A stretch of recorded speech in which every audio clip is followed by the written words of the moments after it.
ഓം ശരവണ ഭവ. എല്ലാവർക്കും കാർത്തികേയൻ യൂട്യൂബ് ചാനലിലേക്ക് സ്വാഗതം. ഇന്ന് ഞാൻ നിങ്ങളുമായിട്ട് പങ്കുവയ്ക്കുന്നത് ഭഗവാൻ ഗണേശൻ്റെ ജന്മദിനത്തോട് അനുബന്ധിച്ച് നമ്മൾ ചെയ്യേണ്ട 2 പരിഹാരങ്ങളാണ്.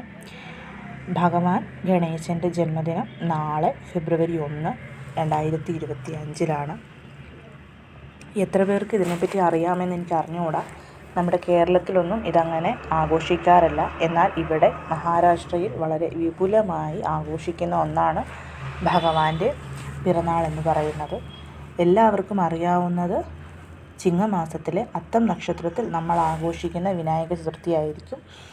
എന്നാൽ അതല്ലാതെ ഇവിടെയുള്ളവർ മകരമാസത്തിലെ വെളുത്ത പക്ഷത്തിൽ വരുന്ന വിനായക ചതുർത്ഥി ദിവസമാണ് ഭഗവാൻ ഗണേശൻ്റെ ജന്മദിനമായി ആഘോഷിക്കുന്നത്. നമ്മുടെ നാടുകളിലൊക്കെ അമ്പലങ്ങളിൽ 7 ദിവസം ഉത്സവം നടത്തുന്നത് പോലെ തന്നെ ഇവിടെ ഭഗവാന് 7 ദിവസത്തെ സപ്താഹ പാരായണം, അതായത് ഗണേശ പുരാണം പാരായണം, അഖണ്ഡനാമജപം, അന്നദാനം ഒക്കെയുണ്ട്. കൂടാതെ ചതുർത്ഥി ദിവസം ഭഗവാനെ തൊട്ടിലിൽ ഒരു കുഞ്ഞിനെ പോലെ അലങ്കരിച്ച് നഗരപ്രദക്ഷിണവും ചെയ്യാറുണ്ട്. വളരെ വിപുലമായി ഇവിടെ ഇത് ആഘോഷിക്കാറുമുണ്ട്. അതിനുള്ള ഐതിഹ്യമായി ഇവിടെയുള്ളവർ പറയുന്നത് പാർവതീദേവി കുളിക്കാൻ സ്നാനം, അതായത് നീരാട്ടിന് പോയപ്പോഴാണ് തൻ്റെ ഒറ്റപ്പെടലിൽ നിന്നും ഒരു മുക്തിക്കായി മഞ്ഞൾ കൊണ്ട് ഒരു ഭഗവാനെ ഉണ്ടാക്കിയതെന്നാണ്. ആ ഓർമ്മയ്ക്കായാണ് അന്നാണ് ഭഗവാന്റെ ജയന്തി, ഗണേശ ജയന്തിയായിട്ട് ഇവിടെയുള്ളവർ ആഘോഷിക്കുന്നത്. എന്ത് തന്നെയായാലും ആ ദിവസം ഭഗവാൻ സമ്പൂർണ്ണ സന്തോഷവാനായിരിക്കും. നമ്മൾ മനസ്സറിഞ്ഞ് ഭഗവാനെ പ്രാർത്ഥിച്ചാൽ ആ ആഗ്രഹം ഭഗവാൻ സാധിച്ചു തരികയും ചെയ്യും. അന്നത്തെ ദിവസം വ്രതമെടുക്കേണ്ടവർക്ക് തീർച്ചയായും വ്രതമെടുക്കാം. അതല്ല എന്നുണ്ടെങ്കിൽ വീട്ടിൽ ഭഗവാന്റെ വിഗ്രഹമോ ഫോട്ടോയോ ഉണ്ടെങ്കിൽ അഭിഷേകം ചെയ്തും അത് വൃത്തിയാക്കിയും മഞ്ഞൾ കുങ്കുമം പൊട്ടൊക്കെ വെച്ച് ഭഗവാൻ ഒരു കറുകമാലയൊക്കെ ചാർത്തി, ഇനി ഇല്ലെങ്കിൽ ഒരു പുഷ്പമെങ്കിലും ഭഗവാന് സമർപ്പിച്ച് ഭഗവാന് മുൻപിൽ ഒരു ദീപം കൊളുത്തി വെച്ച് ഭഗവാന് അവലും ശർക്കരയും, അതല്ലെങ്കിൽ ശർക്കര മാത്രമായും സമർപ്പിക്കാം, പഴം സമർപ്പിക്കാം. ഒരു പടലപ്പഴം വാങ്ങി ഭഗവാന് സമർപ്പിക്കാവുന്നതാണ്. അതല്ല കൊഴുക്കട്ടയൊക്കെ ഉണ്ടാക്കാൻ പറ്റുന്നവരാണെങ്കിൽ കുറഞ്ഞത് ഒരു 3 കൊഴുക്കട്ടയെങ്കിലും ഉണ്ടാക്കി ഭഗവാനൊന്ന് സമർപ്പിച്ച് പ്രാർത്ഥിച്ച് നോക്കൂ. തീർച്ചയായും ഭഗവാൻ നമ്മുടെ എന്താഗ്രഹമാണെങ്കിലും അത് സാധിച്ചു തരും. ഇന്ന് ഞാൻ നിങ്ങളുമായിട്ട് പങ്കുവയ്ക്കുന്നത് 2 പരിഹാരങ്ങളാണ്. ഈ 2 പരിഹാരങ്ങളും ഒന്നിച്ച് തന്നെ ചെയ്യുന്നതിൽ തെറ്റൊന്നുമില്ല. അതല്ല ഏതെങ്കിലും ഒരു പരിഹാരം മാത്രമായിട്ടും ചെയ്യാവുന്നതാണ്. ആദ്യത്തെ പരിഹാരം എന്ന് പറയുന്നത് നമ്മുടെ എന്താഗ്രഹവും സാധിക്കാൻ ഭഗവാനോടുള്ള ഒരു പ്രാർത്ഥനയാണ്. അതിന് നാളെ ഫെബ്രുവരി 1 ബ്രഹ്മമുഹൂർത്ത സമയം മുതൽ വൈകിട്ട് രാത്രി ഒരു 8 മണി വരെ ഏത് സമയത്തിനുള്ളിലും ഈ പരിഹാരം നമുക്ക് ചെയ്യാവുന്നതാണ്. കൂടാതെ ഗുപ്ത നവരാത്രിയുടെ ദിവസങ്ങളാണിപ്പോൾ. അതുകൊണ്ട് തന്നെ തീർച്ചയായും നമ്മുടെ പ്രാർത്ഥനകളെല്ലാം പെട്ടെന്ന് തന്നെ ഭഗവാൻ കേൾക്കുന്നതായിരിക്കും. ഞാൻ പറഞ്ഞു, നാളെ ഏത് സമയത്ത് വേണമെങ്കിലും ഇത് ചെയ്യാം. അതിനായി വേണ്ടത് ഞാൻ ഇവിടെ കാണിച്ചിട്ടുണ്ട്. ഇതുപോലെ കുടുമയോട് കൂടിയ ഒരു തേങ്ങയാണ്. തേങ്ങ വാങ്ങിക്കുമ്പോൾ നല്ല വെള്ളമുള്ള തേങ്ങ നോക്കി തന്നെ മേടിക്കണം. ശേഷം ആ തേങ്ങ കൊണ്ട് വീട്ടിൽ വന്നതിന് ശേഷം ചെയ്യേണ്ടത് നമ്മുടെ പൂജാമുറിയിൽ ഒരു വിളക്ക് കൊളുത്തുക. ഭഗവാന് മുൻപിൽ മാത്രമായി ഒരു മൺവിളക്ക് കൊളുത്തി വയ്ക്കാം. അതല്ല നിലവിളക്ക് കത്തിക്കുന്നെങ്കിൽ അങ്ങനെയും ആവാം. ഒരു ദീപം കത്തിച്ച് വെക്കുക. വെളിച്ചെണ്ണ ഒഴിച്ച് കത്തിക്കുന്നതാണ് ഏറ്റവും ഉത്തമം.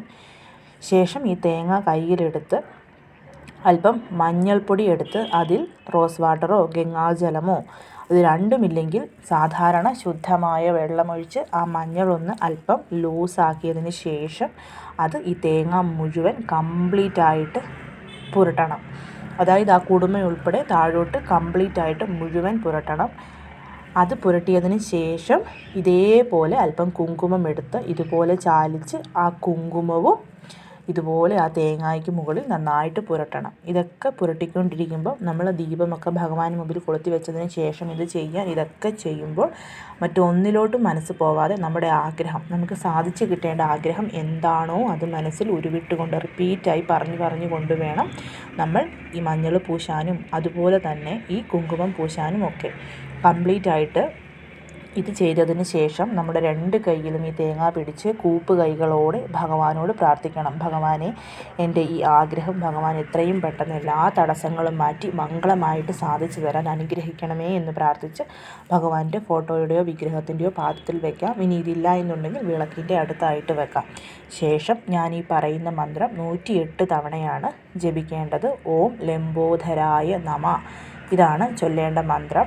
ഈ മന്ത്രം 108 തവണ ചൊല്ലിയതിന് ശേഷം വീണ്ടും ഭഗവാനോട് ആഗ്രഹം പ്രാർത്ഥിക്കുക. നാളെ, അതായത് ഫെബ്രുവരി 1-ാം തീയതി മുഴുവൻ ആ തേങ്ങ ഭഗവാന്റെ പാദത്തിൽ നമ്മുടെ പൂജാമുറിയിൽ ഇരുന്നോട്ടെ. പിറ്റേ ദിവസം ഫെബ്രുവരി 2-ാം തീയതി ഞായറാഴ്ച ആ തേങ്ങ എടുത്ത് നിങ്ങൾക്ക് വീടിനടുത്ത് അമ്പലമുണ്ടെങ്കിൽ ആ അമ്പലത്തിൽ കൊണ്ടുപോയി ഗണപതി ഭഗവാന്റെ ക്ഷേത്രം, അതായത് അത് ഉപദേവതയായിട്ടാണെങ്കിലും കുഴപ്പമില്ല, അവിടെ കൊണ്ടുപോയി ഈ തേങ്ങ സമർപ്പിച്ച് വീണ്ടും ഭഗവാനോട് ആഗ്രഹം പ്രാർത്ഥിച്ച് തിരിച്ചു വരാവുന്നതാണ്. അതല്ല എന്നുണ്ടെങ്കിൽ ഒഴുകുന്ന നദിയിലോ പഴയ മരം എന്ന് പറഞ്ഞു കഴിഞ്ഞാൽ ഒരുപാട് വർഷങ്ങളായിട്ട് ഉള്ള മരങ്ങളുടെ ചുവട്ടിൽ, അതെന്ത് മരമായാലും കുഴപ്പമില്ല, അതിൻ്റെ ചുവട്ടിലോ കൊണ്ട് കളയാവുന്നതാണ്. ഇനി രണ്ടാമത്തെ പരിഹാരം എന്ന് പറയുന്നത് സന്താന പ്രാപ്തിക്ക് വളരെയധികം ഉപകാരപ്പെടുന്ന ഒരു പരിഹാരമാണിത്. വളരെ നാളുകളായി കുഞ്ഞുങ്ങളില്ലാതെ വിഷമിക്കുന്നവർക്ക്, ഹോസ്പിറ്റലിലൊക്കെ പോയി ചെക്ക് ചെയ്ത് കുഴപ്പമൊന്നുമില്ല എന്ന് ഡോക്ടർമാർ പറഞ്ഞിട്ടും എത്ര ട്രൈ ചെയ്തിട്ടും കുട്ടികൾ ഉണ്ടാകാത്തവർക്കും, അതുപോലെ തന്നെ മെഡിസിൻ എടുക്കുന്നുണ്ട് ഇപ്പോൾ മക്കൾക്ക് വേണ്ടി, മക്കൾ ഉണ്ടാവാൻ മെഡിസിൻ എടുക്കുന്നവർക്കും മെഡിസിൻ എടുക്കുന്നതിനോടൊപ്പം തന്നെ ഭഗവാനെ പ്രാർത്ഥിക്കാവുന്നതാണ്. ഇനി അതല്ല എന്നുണ്ടെങ്കിൽ നമ്മുടെ മക്കൾക്ക് അടിക്കടി ഹെൽത്ത് ഇഷ്യൂസ് വരുന്നവർക്ക്, ചില കുട്ടികൾക്ക് എപ്പോഴും പനി, ജലദോഷം, കഫക്കെട്ട്, അതുപോലെ തന്നെ വയറുവേദന, അങ്ങനെയുള്ള അസ്വസ്ഥതകൾ മാറി മാറി വരുന്ന മക്കളുണ്ടെങ്കിൽ അവർക്കിത് മാറാൻ വേണ്ടിയിട്ട് മാതാപിതാക്കൾക്ക് ഇത് ചെയ്യാവുന്നതാണ്. അതല്ല, കുട്ടികൾക്ക് ബിഹേവിയർ പ്രോബ്ലം, അതായത് പറഞ്ഞാൽ അനുസരണയില്ലാത്ത കുട്ടികൾ, അങ്ങനെയുള്ള മക്കൾ നന്നാവാൻ വേണ്ടിയിട്ടും മാതാപിതാക്കൾക്കിത് ചെയ്യാവുന്നതാണ്. ഇതും നാളെ ഞാൻ ഈ പറഞ്ഞ രാവിലെ ബ്രഹ്മമുഹൂർത്തം മുതൽ രാത്രി 8 മണിക്കുള്ളിൽ എപ്പോൾ വേണമെങ്കിലും ചെയ്യാം. വീട്ടിലിരുന്നും ചെയ്യാം. അതല്ല, വീട്ടിനടുത്തുള്ള അമ്പലത്തിൽ പോയിരുന്ന് ചെയ്യാൻ പറ്റുമെന്നുണ്ടെങ്കിൽ അവിടെ ഇരുന്നും ചെയ്യാവുന്നതാണ്. അതിന് ആദ്യമായിട്ട് വേണ്ടത് 11 മൺവിളക്കുകൾ എടുക്കുക. 11 മൺവിളക്കുകൾ തന്നെ വേണം. ഇനി മൺവിളക്കില്ല എന്നുണ്ടെങ്കിൽ ഒന്നെങ്കിൽ അരിപ്പൊടി ഉപയോഗിച്ചോ അല്ലെങ്കിൽ ഗോതമ്പ് പൊടി ഉപയോഗിച്ചോ 11 വിളക്കുകൾ ഉണ്ടാക്കാവുന്നതാണ്.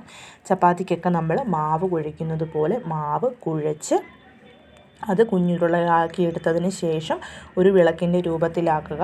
ഇതും ചെയ്യുമ്പോൾ നമ്മൾ എന്താഗ്രഹിച്ചാണോ, കുട്ടികൾ ഉണ്ടാവാനാണ്, കുട്ടികളുടെ ഹെൽത്ത് ഇഷ്യൂസ് മാറാനാണ്, മക്കളുടെ സ്വഭാവം നന്നാകാനാണ്, അതെന്താണെങ്കിലും അത് മനസ്സിലിങ്ങനെ ഉരുവിട്ട് കൊണ്ട് വേണം ആ വിളക്ക് ഉണ്ടാക്കാൻ.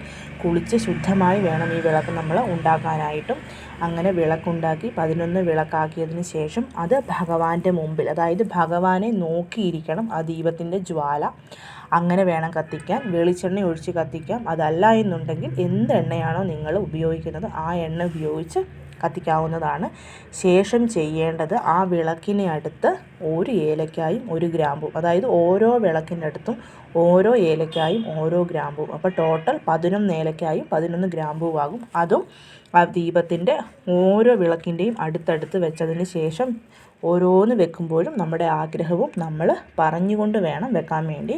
ഇതെല്ലാം വെച്ചതിന് ശേഷം 108 തവണ ഓം ലംബോദരായ എന്ന നാമം ചൊല്ലേണ്ടതാണ്.